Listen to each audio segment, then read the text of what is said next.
بني لا تشرك بالله إن الشرك لظلم عظيم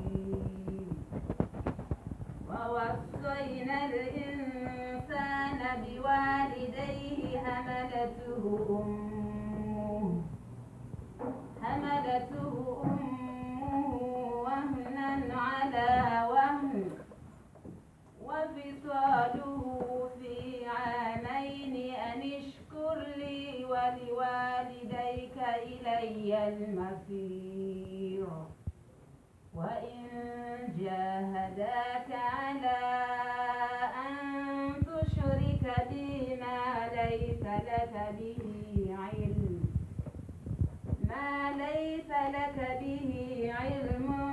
فلا تطعهما وصاحبهما في الدنيا معروفا واتبع سبيل من أناب إلي ثم إلي مرجعكم فأنبئكم بما كنتم تعملون يا بني إنها إن تك مثقال حبة من خردل فتكن في صخرة أو في السماوات أو في الأرض يأت بها الله إن الله لطيف خبير يا بني أقم الصلاة وأمر بالمعروف وانه عن المنكر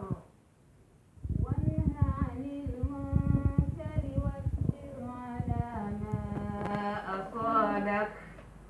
إن ذلك من عزم الأمور ولا تسعر خدك للناس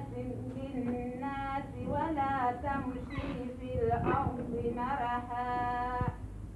إن الله لا يحب كل مختال فخور صدق الله العظيم. تكبير. بعد رسيلة القرآن الكريم